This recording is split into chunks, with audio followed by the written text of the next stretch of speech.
Hello friends, इस video में हम लोग बात करने वाले हैं एलओसी के बारे में, जो कि हम एवरी ईयर फिल करते हैं on the CBSE portal class 9, 10, 11, 12 के लिए। तो वीडियो हेल्पफुल होने वाली जो भी बिगिनर्स हैं, जिनको एलओसी के बारे में कुछ भी नहीं पता है, डेटा कैसे ऑपरेट करते हैं, डेटा कैसे फिल करते हैं, करेक्शंस कैसे करते हैं, उन सारे लोगों के लिए वीडियो हेल्पफुल होने वाली है। पार्ट में हम सारा कुछ डिस्कस करेंगे एज अ क्वेश्चन आंसर, जिसे हम फ्रीक्वेंटली आस्क्ड क्वेश्चंस बोलते हैं। जो भी डाउट्स आप लोग के होते हैं कि सीबीएसई में कैसे फिल करते हैं डेटा, क्या करेक्शन कर सकते हैं कि नहीं कर सकते, वो सारी चीज़ें जो सीबीएसई ने एक लिस्ट दी हुई है, उसी अकॉर्डिंग हम एफएक्यू के बारे में बात करेंगे, डिस्कस करेंगे। अगर आपको वीडियो अच्छी लगे तो please like and subscribe to my channel. तो चलते हैं, वीडियो को स्टार्ट करते हैं। तो फर्स्ट क्वेश्चन है हमारे पास में, what are the new instruction for the LOC submission. LOC submission के पहले इंस्ट्रक्शन, न्यू इंस्ट्रक्शंस कौन कौन से हैं?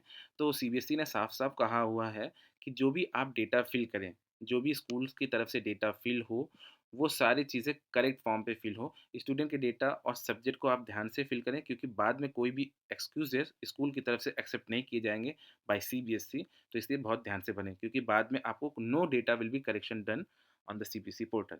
तो जो भी इसे हैंडल कर रहा है, आपके स्कूल में जो भी पोर्टल हैंडल कर रहा है, उसको साफ इंस्ट्रक्शन दीजिए। या आप खुद कर रहे हैं तो ध्यान दीजिए कि बच्चे का नेम, ये सारी चीज़ें करेक्ट हो और डेटा को सब्जेक्ट कोर्स भी करेक्ट हो। अब आते हैं क्वेश्चन नंबर सेकंड पे, means point number 2। If data of any student is submitted wrongly in LOC, how can be it corrected. Means अगर धोखे से किसी से गलती हो जाती है और डेटा गलत फिल हो जाता है एलओसी में, तो उसे कैसे करेक्ट कर सकते हैं? तो साफ साफ सीबीएसई ने बता दिया है कि correction if any will be only made after the result declaration. Means आप एलओसी का करेक्शन नहीं कर पाएंगे, और जब भी रिजल्ट डिक्लेयर हो जाएगा आप उसके बाद में ही करेक्शन कर सकेंगे, क्योंकि once LOC is submitted, no correction will be made for the student data. Means एक बार आपने स्टूडेंट डेटा सबमिट कर दिया, फाइनलाइज कर दिया, देन आप उसमें करेक्शन नहीं कर पाएंगे। तो ध्यान देके भरिए, ठीक है। उन्होंने ये भी बताया है, this data of the student is with the school for 2 years for class 10 and student of 4th year for class 12, how could be mistake committed. CBSE उल्टा हमें से क्वेश्चन पूछ रहे हैं कि जब आपके पास में क्लास 10 का बच्चा, आपके पास 2 साल पहले से डेटा रहता है, क्लास 12 के लिए 4 साल का डेटा रहता है लगभग पिछला रिकॉर्ड, तो आपसे गलती कैसे हो सकती है? इसलिए आपको ध्यान से इसको फिल करना है, ताकि बाद में आपके ऊपर ब्लेम ना आ सके। थर्ड क्वेश्चन पे, if student subject of any are submitted wrongly on notice, how could be corrected. Means अगर आपसे धोखे से भी स्टूडेंट का सब्जेक्ट कोड गलती से फिल हो जाता है एलओसी पे, तो वो क्या करेक्ट हो सकता है? तो उन्होंने बोला, subject one submitted in LOC will not be corrected. Means अगर आपसे धोखे से मैथमेटिक्स स्टैंडर्ड बच्चे ने लिया था, बट आपने उसको बेसिक कर दिया है, तो वो चीज़ चेंज नहीं होगी। अब उसको बच्चे को एग्जाम देना पड़ेगा जो आपने एलओसी में फिल किया है। तो इसलिए आपको ध्यान दे के करना है सारी चीज़ें। ओके। और अगर आप करेक्शन करवाना चाहते हैं या वो भी होगा, तो वो मेन एग्जामिनेशन, सप्लीमेंट्री एग्जामिनेशन में आपको उसको दोबारा फिल कराना होगा। तो इसलिए बहुत ध्यान से भरना है आपको। पॉइंट नंबर 4 पे आते हैं, what action CBSE is taking to bring important information to the notice of the school principal, student and parents. Mean CBSE LOC से रिलेटेड कौन कौन से इंपॉर्टेंट नोटिस स्कूल्स को, प्रिंसिपल को, स्टूडेंट्स को, पेरेंट्स को दे रही है? तो सीबीएसई ने साफ साफ आंसर दिया, the following action has been taken by the CBSE. Timely detail circulars with clear institute. Means time पे आप देख रहे होंगे सीबीएसई की वेबसाइट पे टाइम टू टाइम अपडेट्स आ रहे हैं एलओसी रिलेटेड, कि आप एलओसी का डेटा करेक्ट भरें, करेक्ट भरें, करेक्ट भरें, ठीक है। Each week CBSE is issuing reminders, reminders भी आ रहे हैं, आपने देखा होगा अगर आप टाइमली सर्कुलर चेक करते हैं तो। और regional officers are reminding the school for the correct data. और ये चीज़ बिल्कुल सही है, बिकॉज आपके जो सीबीएसई शिक्षा की वेबसाइट, सॉरी, ईमेल आईडी, आपको उसमें भी रिमाइंडर्स देखने को मिल रहे होंगे कि आप अपना डेटा करेक्ट भरिए, स्कूल की तरफ से कोई गलती होनी नहीं चाहिए, बिकॉज करेक्शन विंडो ओपन नहीं की जाएगी। ऐसे ही रेडियो प्रोग्राम्स भी ऑर्गेनाइज किया जा रहा है, वीडियोस भी सेंड किए जा रहे हैं स्कूल्स में, सहोदय ग्रुप्स पे भी आ रही हैं ये चीज़ें, ठीक है। इसके बाद में आते हैं पॉइंट नंबर 5 में, what is the LOC submission for class 10 and 12, ठीक है। अब ये है क्या? ये तो एक मैंडेटरी प्रोसेस है, जिसमें बच्चों को हम क्या करते हैं, स्टूडेंट्स को एनरोल करते हैं फॉर क्लास 10th एंड 12 के एग्जामिनेशन के लिए, इसलिए एलओसी हम फिल करते हैं। सेम चीज़ वही चीज़ बताइए, एलओसी पे हम लोग बच्चों के नेम, डेटा, ये सारा कुछ भर के, सब्जेक्ट कोड भर के, तभी तो बच्चे का एडमिट कार्ड आता है, तभी तो एग्जाम देता है ना। वही चीज़ के बारे में डिस्कस किया, तो not more important for us. अब पॉइंट नंबर 6 में आते हैं, what is the start and closing date of the series. Means इस साल के सेशन में 24-25 के सेशन में एलओसी स्टार्ट कब हुई थी? 5 सितंबर को हुई थी ऑन द टीचर्स डे, ठीक है। और क्लोजिंग कब होगी? 4 अक्टूबर को, ठीक है। तो ये चीज़ ध्यान रखें, इससे पहले ही आप क्लास 10th और 12 का डेटा, जो भी आपको डेटा को चेंजेस करना है, फोटोज अपलोड में या किसी भी करेक्शन करना है, वो सारा पहले से ही आप उसका प्रिपेयर करके फटाफट उसको कंप्लीट करके फाइनलाइज करके पेमेंट करा दीजिए। ऑलराइट।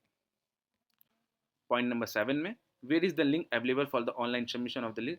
अब ये लिंक एलओसी सबमिट करने के लिए लिंक कौन सा है, तो ये आप अगर आप फैमिलियर हैं वेबसाइट तो आपको पता ही है, सीबीएसई शिक्षा पे cbse.gov.in पे जाके आप परीक्षा संगम पे जाके, ठीक है, प्री एग्जाम एक्टिविटीज़ को सिलेक्ट करके वहाँ से आप एलओसी सबमिट करते हैं। और आपका स्कूल का क्या एफिलिएशन नंबर एंड पासवर्ड आपके पास में होता है, जो कि आप ओएसिस में यूज़ करते हैं, सेम चीज़ आपको डाल के एलओसी को कंप्लीट करना होता है। पॉइंट नंबर 8 पे आते हैं, who is responsible for the correct submission of LOC data on the portal. ये चीज़ को ध्यान दीजिए। अब कौन रिस्पॉन्सिबल होगा एलओसी का डेटा जो पोर्टल में डालना है, ठीक है? तो इसमें कुछ रिस्पॉन्सिबिलिटी दी हुई है।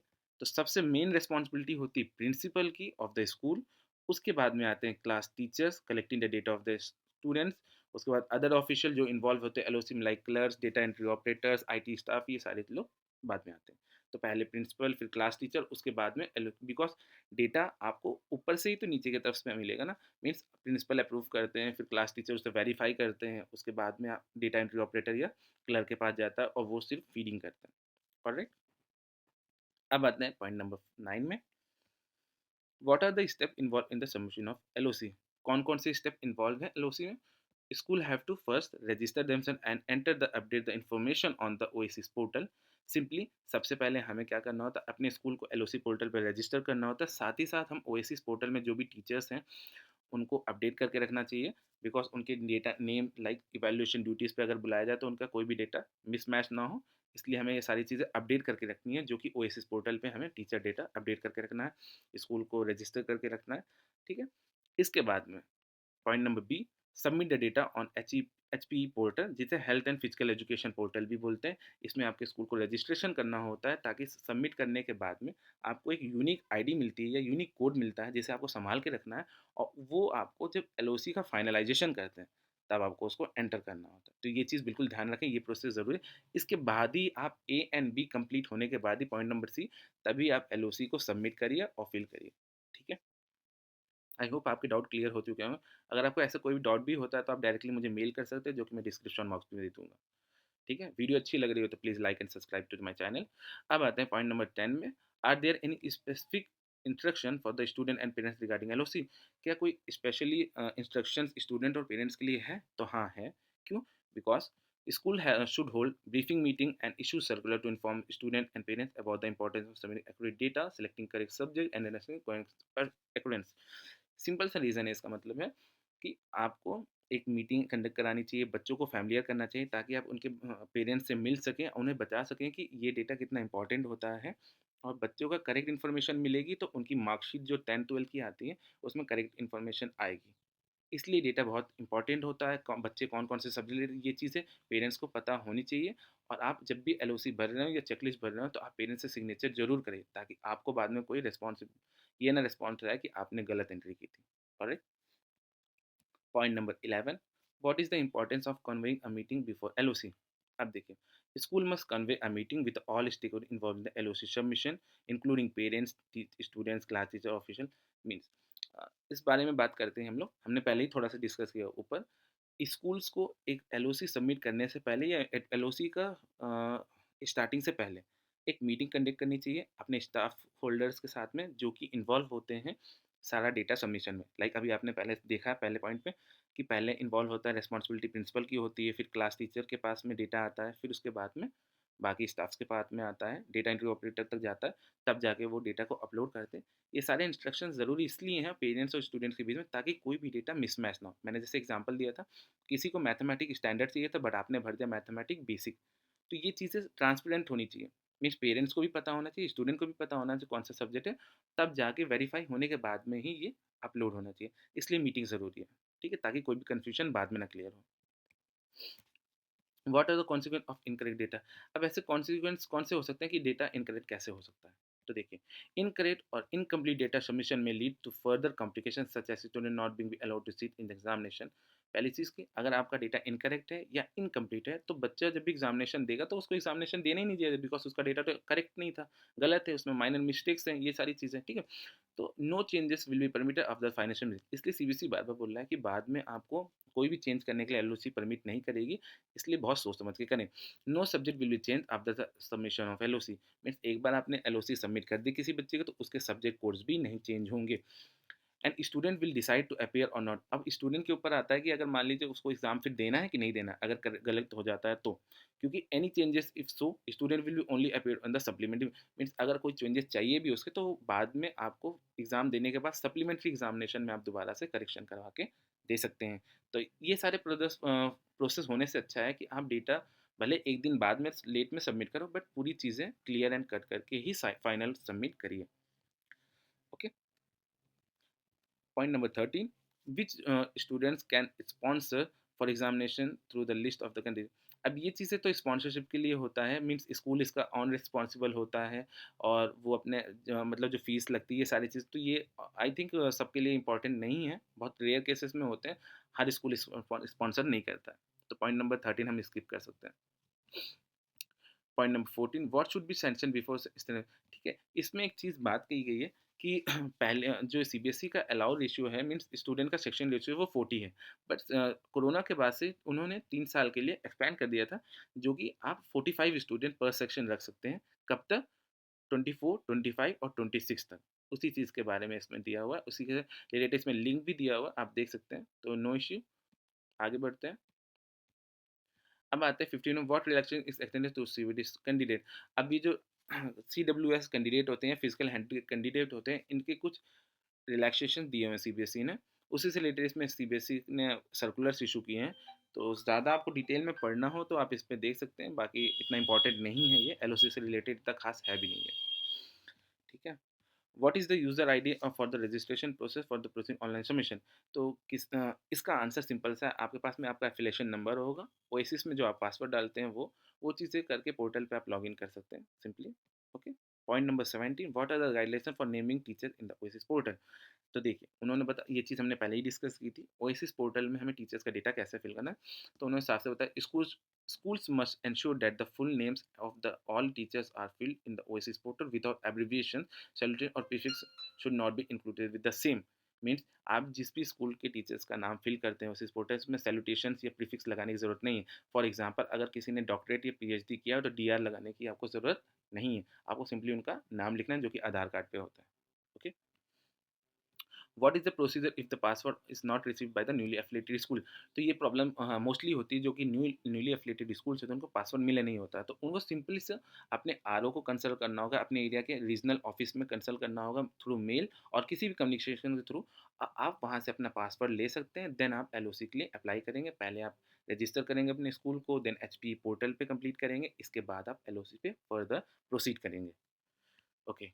Then coming to the point 19, what steps to be consider while finalising data. Data finalise करने से पहले आपको किस किन चीज़ों का ध्यान देना चाहिए। तो first, school have to finalise LOC data, पहले आप एलओसी डेटा फाइनल करेंगे। उससे पहले आप एचपी डेटा पे, means health and physical education portal पे आप उसको, जो मैंने कहा था यूनिक आईडी आपके पास होनी चाहिए। The link of HP portal is available the CBSE website, आपके सीबीएसई वेबसाइट में आपको इसका लिंक मिल जाएगा। वहाँ से आपको कंफर्मेशन नंबर मिलेगा, जो मैंने आपको पहले ही बताया, वो आईडी या यूनिक आईडी वो चाहिए होगा, ताकि आप उसको कंफर्म कर सकें और सेफली उसको अपने पास रखें, ताकि जब भी आप फाइनलाइजेशन करें एलओसी का, उसमें जब वो डेटा मांगे तो आप उसे फिल कर सकें। ओके। पॉइंट नंबर 20 पे आते हैं, what are the steps follow the uploading photographs in the. अब फ़ोटोज़ कैसे अपलोड करनी है, तो अगर आप सिंगल फ़ोटो से अपलोड कर रहे हैं तो ये इसमें बहुत ज़्यादा टेक्निकली लिखा हुआ है, इतना समझने की ज़रूरत नहीं है। आप सिंपली सब एक एक बच्चों की फ़ोटोज़ लीजिए, उसमें उसके नाम लिख दीजिए, जिससे भी आप फैमिलियर हो, या बच्चे का रजिस्ट्रेशन नंबर लिख के सेव करिए, ताकि जब भी आप अपलोड करें तो आपको प्रॉब्लम ना हो। बट ध्यान दें कि वो फ़ोटो की जो साइज़ हो वो 40 केबी के अंदर ही हो, उससे ज़्यादा एक्सीड ना करें, नहीं तो पोर्टल पे अपलोड करने में प्रॉब्लम होगी और एरर मिलेगा। ठीक है। और इसी के साथ में उन्होंने एक और ऑप्शन दिया है, मल्टीपल फ़ोटो स्कैनिंग मेथड। इसमें उन्होंने बताया है सीबीएसई ने कि आप एक पेपर ले लीजिए A4 साइज़ का, उसमें कई सारे कॉलम बना दीजिए एक साथ में। मान लीजिए एक लाइन, एक रो पे 5 फ़ोटोज़, और उसमें स्टिक करके आप क्रॉप कर के फ़ोटोज़ को अपलोड करिए। तो बेटर है कि आप सिंगल सिंगल कर लें, ज़्यादा आसान रहेगा। बाकी इसको आप अपने अकॉर्डिंगली कर सकते हैं, not an issue. Okay. Point number 21, what action has to be taken by the school who have not uploaded the photograph of their student in class 9th and 11 registration। Means क्या action लिया जाएगा अगर school नहीं upload करता है class 9 और 10 के registration के टाइम पे फ़ोटो अपलोड। तो सीबीएसई ने आंसर दिया है, schools have to who had not uploaded the photos of their students in class 9 and 10 registration have to upload the same before the final submission. Means आप final submission करने से पहले, LOC को submit करने से पहले जिन बच्चों का भी अपलोड नहीं किया तो फोटोज आपको अपलोड करना ज़रूरी है। न्यूली अपलोडेड स्कूल के लिए भी सेम गाइडलाइंस दिया हुआ है। ओके, और लास्ट पे दिया हुआ the school will also ensure that the correct photograph is uploaded. Means जो भी आप फोटोज आप अपलोड कर रहे हैं करेक्ट बच्चे का ही अपलोड करें। ऐसा ना हो कि आप मर्ज कर दें फाइल को और किसी और के नाम पे किसी और की फोटोज लग जाए। तो इसे क्रॉस चेक ज़रूर कर लें फाइनल सबमिट होने से पहले। Point number 21, point number 22, whether the registered student of class 9th who have moved out, transferred from the school, their details should be detailed or the data। कहने का मतलब है कि जो भी इस बच्चे आपके स्कूल से मूव कर चुके हैं, ट्रांसफ़र केस हो चुका है जिसका, या कोई स्कूल में नहीं पढ़ रहा है, चला गया है, बट आपके डेटा पे वो एग्जिस्टिंग शो कर रहा है, तो ऐसे डेटा को हमें क्या करना चाहिए? ठीक है, तो ऐसे डेटा को उन्होंने एडवाइस दिया है कि school are advise to delete the student who have moved out the school. Means अगर कोई बच्चा आपके स्कूल से चला जा चुका है, हट चुका है, ड्रॉप आउट हो चुका है, ट्रांसफ़र हो चुका है, या कोई और रीज़न भी मेडिकल रीजंस हैं, तो आप ऐसे स्टूडेंट्स को डिलीट करिए अपने पोर्टल से, एलओसी पोर्टल से। और जो बच्चे डायरेक्टली आपके स्कूल में एडमिशन लेते हैं उन्हें डायरेक्ट एडमिशन में आप एडमिशन को दिखाइए, बट ये अप्रूवल आपको लेना होगा रीजनल ऑफिस से, जो भी आपकी तरफ के रीजनल ऑफिस हों फ्रॉम द सीबीएसई। अब आते हैं point number 23, whether school had can demand ITR other income proof from the parents. क्या स्कूल डिमांड कर सकता है आईटीआर या इनकम प्रूफ पेरेंट्स से? नहीं। उन्होंने कहा है कि आप डिमांड नहीं कर सकते हैं, लेकिन आप इन्फॉर्मेशन ज़रूर ले सकते हैं मतलब पेरेंट्स से, ताकि आप एलओसी में फिल कर सकें। Okay, point number 24, what are the important points which should be ensured by the school while uploading the list of the candidates? Mean LOC submit करने से पहले आपको किन किन बातों का ध्यान रखना चाहिए? तो सबसे पहले आपको ध्यान रखना चाहिए स्पेलिंग मिस्टेक्स ना हो। आप बच्चे की स्पेलिंग मिस्टेक वेरीफाई करें, लाइक स्टूडेंट की spelling mistake, mother, father, guardian और डेट ऑफ बर्थ, ये चीज़ें सही होनी चाहिए और इनकी स्पेलिंग मिस्टेक आपको बहुत ही ध्यान से भरना चाहिए। साथ ही साथ आपको दूसरी चीज़ ध्यान देनी चाहिए कि सब्जेक्ट कॉम्बिनेशन जो होते हैं वो भी करेक्ट फॉर्म में भरना होना चाहिए। ठीक है, कोई भी गलत कॉम्बिनेशन अगर करते हैं तो बच्चा एग्ज़ाम देने में डिवाइडेड हो जाएगा और एग्ज़ाम वो दे नहीं पाएगा। ऑलराइट, तो कुछ ये सैंपल्स दिए हो ए एंड बी कॉलम पे, आप इसे ध्यान से देख सकते हैं और समझ सकते हैं किस चीज़ के बारे में। अगर किसी बच्चे ने हिंदी ए लिया है तो वो हिंदी बी नहीं ले सकता है। ठीक है, वही चीज़ों को दिया है। अगर किसी बच्चे ने स्टैंडर्ड लिया है तो बेसिक नहीं ले सकता है। इंग्लिश लिटरेचर लिया तो इंग्लिश कम्युनिकेटिव नहीं ले सकता है। मीन्स इनमें से एक एक ही स्टूडेंट्स यूज़ कर सकता है एज अ ऑप्शन। ओके, अब आते हैं हम लोग पॉइंट नंबर 25 में, whether partial data of student can is permitted in LOC portal. No detail of the share submit only in one lot. Means simple सी बात है, आप किसी भी बच्चे का पार्शियली आप फाइनलाइज नहीं कर सकते। मान लीजिए एक बच्चा है क्लास 9th में, आपने उसका रजिस्ट्रेशन किया है, उसको आप डायरेक्टली एलओसी में फ़ाइनल करना चाहते हैं, उसका डेटा फाइनल करना चाहते हैं, तो ऐसा नहीं होता है। आपको सारे डेटा को करेक्ट करके फिल करना होगा, मैच करना होगा। After the approval from your school, तब आपको डायरेक्टली एक ही लॉट में फाइनलाइज करेंगे, ताकि जो अमाउंट होता है, फाइनल फीस होती है एलओसी की, वो एक बल्क में ही सबमिट हो और एक डेटा एक स्कूल का साथ में बल्क में डिपॉजिट हो। तो आप पार्शियली किसी भी बच्चे का डेटा सबमिट नहीं कर सकते हैं। Okay, what steps school take the student seeking direct admission in class 10th और 12th? अगर कोई बच्चा आपके स्कूल में डायरेक्टली 10th में एडमिशन ले रहा है, 12th में एडमिशन ले रहा है, तो आप क्या स्टेप स्कूल को लेना चाहिए? School must obtain due approval. Means आपको अप्रूवल लेना होगा, सेम चीज़ हमने पहले भी डिस्कस किया हुआ है। आपको अप्रूवल लेना होगा अपने रीजनल ऑफिस से कि आप इस बच्चे को डायरेक्टली एडमिशन लेना चाह रहे हैं एलओसी सबमिशन से पहले। ठीक है, अप्रूवल मिलने के बाद ही आपको ये चीज़ें करनी होगी। अब आते हैं पॉइंट नंबर 27 में, whether correction windows in the is uploaded in the. अब आते हैं पॉइंट नंबर 27 पे, whether correction window in the uploaded data will be made available by the CBSE. तो इसमें साफ साफ उन्होंने कहा है, no window for the correction is uploaded data will be made available. Means एक ही बार पोर्टल खुलेगा, उसी में आपको सारा कुछ करेक्ट इन्फॉर्मेशन डालनी होगी। कोई भी अलग से टाइम या एक्सटेंशन आपको नहीं मिलेगा आपको करेक्शन करने के लिए। इसलिए correct data of LOC fill करना आपकी रिस्पॉन्सिबिलिटी है, स्कूल्स की रिस्पॉन्सिबिलिटी है। आप इस चीज़ को ध्यान रखें। Whether link of the submission of the online form for the private second chances आएगा। मीन सिंपल सा 28 नंबर पॉइंट का कहने का मतलब है, जो प्राइवेट कैंडिडेट्स होते हैं, सेकंड चांस जिन्हें चाहिए होती है, कंपार्टमेंट एग्जाम देना चाहते हैं, उनका लिंक क्या इसी के थ्रू होगा? उसका लिंक उन्होंने बोला yes, the link of the submission of the online form for the private second chances compartment candidate will separately, means इसके लिए अलग से फॉर्म आएगा। तो इस एलओसी में जो हम स्कूल के थ्रू करते हैं, इसमें और उसमें डिफरेंस है, इस पोर्टल पे आप सिर्फ डायरेक्ट एडमिशन का करेंगे और प्राइवेट पोर्टल के लिए अलग से लिंक आएगा। ओके, पॉइंट नंबर 29 पे, what is the exact closing and timing of the registration of the LOC, means exact timing क्या है जब एलओसी का रजिस्ट्रेशन बंद हो जाएगा। तो उन्होंने टाइम बता रखा है 11:59 मिडनाइट में आपका एलओसी का पोर्टल क्लोज हो जाएगा। उसके बाद आप उसको आगे एक्सटेंड भी नहीं कर पाएंगे और डेटा को फाइनलाइज नहीं कर पाएंगे। इसलिए आप 4 अक्टूबर से पहले पहले ही आप इसको डेटा को फाइनलाइज कर दीजिएगा। ओके, इसके बाद में अगर आप सबमिट करते हैं तो आपको लेट फीस लगेगी, ये याद रखिएगा। Is there any extension for the last date provided by submission of LOC? तो देखो उन्होंने आंसर दिया हुआ पॉइंट नंबर 30 पे, the last date of the each activity is fixed and no extension will be made on the last day, hence the school are requested to complete the activity with in the schedule time and date. Means आपको जो time दिया गया है 4 अक्टूबर, उसके अंदर ही अंदर सारा data finalise कर लेना है, नहीं तो इसके बाद में आपको कोई भी करेक्शन के लिए, कोई भी चीज़ के लिए पोर्टल एलओसी नहीं ओपन होगी और आपकी पेनल्टी ज़रूर लगेगी सबमिट करने के लिए। तो इससे बेटर है कि आप पहले ही कंप्लीट करके रख लें इसको। 31 में आते हैं, what are the consequence of school fails to submit the LOC? अगर क्या होता है अगर एलओसी आप सबमिट करना फेल कर देते हैं, तो failure to the submit the LOC within the schedule will lead to the student not being allowed the, simple सी बात है, जब आपका डेटा ही सीबीएसई के पास में नहीं जाएगा टाइमली, तो आपके बच्चों को, ये मीन्स आपके स्कूल के बच्चों को कैसे एडमिट कार्ड या ये सारी चीज़ें इशू होंगी। तो इसलिए ये बहुत मैंडेटरी एक्टिविटी है, इसको टाइमली आप कंप्लीट करें और इस चीज़ के लिए प्रिंसिपल ही रिस्पॉन्सिबल होगा, उन्होंने बताया हुआ इसमें साफ साफ दिया हुआ। पॉइंट नंबर 32 पे आते हैं, in any request for a change subject admission in class 10-12 will be consider of the submission of LOC? क्या आप एलओसी सबमिट करने के बाद कोई भी अगर चेंजेस करना चाहते हैं तो क्या कर पाएंगे? After submission of LOC no request for the change of subject admission in classes 10th and 12th and consequence for the children shall be considered by the school. ठीक है, देखिए, after submission of LOC, LOC submit करने के बाद में कोई भी request नहीं एंटरटेन होगी आपके सब्जेक्ट के लिए एडमिशन क्लास देने, बट कुछ कॉन्सिक्वेंस में सीडब्ल्यूएस को प्राथमिकता दिएगा, उनके लिए अलग से प्रावधान है। पॉइंट नंबर 33 पे आते हैं, what are the major common mistake committed by the school? ऐसे कौन कौन सी मिस्टेक्स है जो स्कूल की तरफ से होती हैं? तो ए में देखकर लिखा हुआ है, submitting incorrect data and subject of the student, mean incorrect data submit होता है मोस्टली स्कूल से और सब्जेक्ट के कॉम्बिनेशन भी गड़बड़ हो जाते हैं, और not submitting LOC at all, कभी कभार तो सबमिट टाइम पे हो नहीं पाता है। पॉइंट नंबर सी पे आते हैं, all the student are not sponsor at latest request is made by the CBSE. ठीक है, सारे बच्चे स्पॉन्सर नहीं होते, एक ही दो बच्चे होते हैं, वो चीज़ें भी शो कर दी जाती है बहुत बार।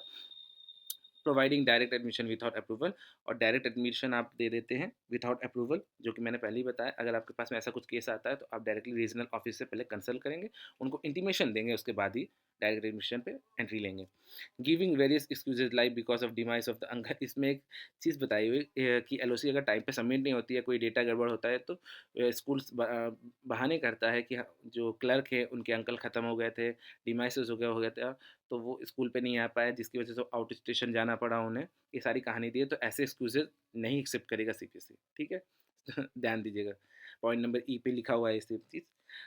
एफ पे आते हैं, the wrong category of the student is submitted before LOC submission. बहुत बार ऐसा होता है कि आप कैटेगरी होती है, लाइक कोई बच्चे जनरल से बिलोंग करते हो, आप ओबीसी में डाल देते हैं या एससी में डाल देते हैं, ये चीज़ें माइनर मिस्टेक्स जो होती हैं, ये सब चीज़ें नहीं होनी चाहिए क्योंकि कॉमन मिस्टेक्स ही होती हैं। Data of the two same name student is submitted wrongly, कई बार ऐसा होता है कि एक ही बच्चे का डेटा दो बार सबमिट हो जाता है, या एक ही बच्चे का डेटा पेरेंट्स के नाम दूसरे दूसरे हो जाते हैं, ऐसा कुछ डिफरेंस, बहुत सारे मतलब मिस्टेक्स, कॉमन मिस्टेक्स हो जाते हैं, तो इसलिए ध्यान से फिल करना होता है। ओके, पॉइंट नंबर 35 पे आते हैं, is it mandatory to fill the data on the OASIS portal? तो बिल्कुल हाँ, ये मैंडेटरी होता है डेटा ओएसिस में पोर्टल में अपडेट करना, ताकि एवेल्यूशन या कोई भी ऐसी चीज़ें होती हैं फाइनलाइज करने के बाद में चीज़ें मैच की जाती है, मर्ज होती है, और जो क्वांटिटी आपने स्टूडेंट डेटा की एलओसी पे दिखाई होती है, वही चीज़ें आपकी ओएसिस पे भी होती हैं। ओके, पॉइंट नंबर थर्ड पे, कि जो what is the prescribe syllabus and scheme of studies for the examination 24-25 session, means क्या क्या सिलेबस है, कैसा सिलेबस रहेगा इस बार एग्जामिनेशन में 24 और 25 सेशन पे, तो उसका ये लिंक दिया हुआ है, इस लिंक के थ्रू आप जाके डायरेक्टली देख सकते हैं कि एसएसटी का सिलेबस क्या है, आईटी का सिलेबस क्या है, हिंदी का सिलेबस क्या है, वो सारा आपको पैटर्न और सैम्पल पेपर्स भी मिल जाएंगे। अब आते हैं पॉइंट नंबर 36 में कि what is the mode of the fee payment with the respect on the submission of LOC. Means LOC submit करने के लिए आप किस किस मोड से पैसे ट्रांसफ़र कर सकते हैं। तो इंडिया में debit card, credit card, NEFT, RTGS के थ्रू आप इसका चालान फिल कर सकते हैं। और फॉरेन तो हमारे लिए एप्लीकेबल है भी नहीं, तो उसके बारे में बात भी नहीं करेंगे, ठीक है। और फीस को हम डिमांड ड्राफ्ट चेक के थ्रू नहीं पे करते हैं सीबीएसई को, बिकॉज ऑनलाइन मोड से ही मोस्टली पे किया जाता है। Okay, what should be done in case of the non updation of fees on the server due to the technical problem। कई बार ऐसा होता है कि हमने डेटा फाइनलाइज कर दिया, पेमेंट भी करा दिया, लेकिन एंड टाइम तक देखते हैं कि पे स्टेटस पे कंप्लीट शो नहीं करता है, जिसकी वजह से बहुत प्रॉब्लम फेस करनी पड़ती है, ठीक है। तो हमें ऐसी प्रॉब्लम फेस करने से पहले हमारे पास में क्या डेटा होना चाहिए ताकि हम कोई भी क्वेरी रेस कर सकें। तो हमें ये चीज़ यहाँ पे कुछ ऑप्शन दिए हैं। मोड ऑफ द पेमेंट पता होना चाहिए, ऑनलाइन हुआ है कि ऑफलाइन हुआ है। फी रेफरेंस नंबर क्या था, अमाउंट कितना डिपॉजिट किया गया, चालान कितने का जनरेट था, किस दिन आपने डिपॉजिट किया, किस ब्रांच से किया, ट्रांजेक्शन आईडी क्या थी, और आपका कॉन्टैक्ट नंबर क्या है। ये सारी चीज़ें आपको अपने पास में इंफॉर्मेशन रखनी है, ताकि इन केस कोई प्रॉब्लम होती है तो आप तुरंतली क्या कर सकें, इसको इशू को रेस कर सकें। ओके, पॉइंट नंबर 38 पे आते हैं। What is the fee details of for the LOC of class 10th and 12th of session Indian candidates. Means LOC की जो फीस इस बार लगनी है वो क्या लगेगी, तो रुपीज़ 1500 पर कैंडिडेट लगेगी, ठीक है, 5 सब्जेक्ट के लिए। अगर आपके स्कूल में कोई एडिशनल सब्जेक्ट चलता है लाइक IT 402 या AI या कोई भी अदर सब्जेक्ट है, तो उसका 300 प्लस चार्जेस लगेंगे, ठीक है, वो भी विथआउट लेट फीस, जो कि 4 अक्टूबर तक है। तो इस चीज़ का ध्यान रखें। और लेट फीस लगेगी तो पर कैंडिडेट 2000 फीस अलग से एडिशन होगी नॉर्मल फीस से अबव। तो ये चीज़ को बिल्कुल ध्यान पे रख के चीज़ों को करिए। ओके, अदर कंट्रीज़ के बारे में हम लोग बात नहीं करेंगे, तो पॉइंट नंबर 39 को स्किप कर सकते हैं। अब आते हैं point number 4। What are the fees detail for the LOC of class 12 practical subject. जिसके भी प्रैक्टिकल सब्जेक्ट होते हैं उनकी फ़ीस 12 क्लास में क्या होगी। तो इंडिया पे हमारे यहाँ पे मीन्स 150 लिया जाता है, बाहर अबोर्ड पे 350 फीस ली जाती है, ठीक है। अब 41 पॉइंट जो कि इस बार नया है, what is the procedure to obtain migration certificate. आप माइग्रेशन सर्टिफिकेट कैसे ले सकते हैं, कैसे इशू करा सकते हैं। तो इस बार से मीन्स इस सेशन से सीबीएसई ने डिसकंटिन्यू कर दिया माइग्रेशन सर्टिफिकेट को। अब माइग्रेशन सर्टिफिकेट हार्ड कॉपी में नहीं मिलेगा और इसकी फ़ीस भी ऑनलाइन नहीं कटेगी। ये सॉफ्ट कॉपी में डिजी लॉकर के थ्रू बच्चों को दे दिया जाएगा। अगर बच्चे को हार्ड कॉपी चाहिए तो डायरेक्टली अपनी तरफ से इंडिविजुअली उसको अप्लाई कर सकता है ऑनलाइन। ओके, इस चीज़ को बहुत अच्छे से ध्यान रखिए।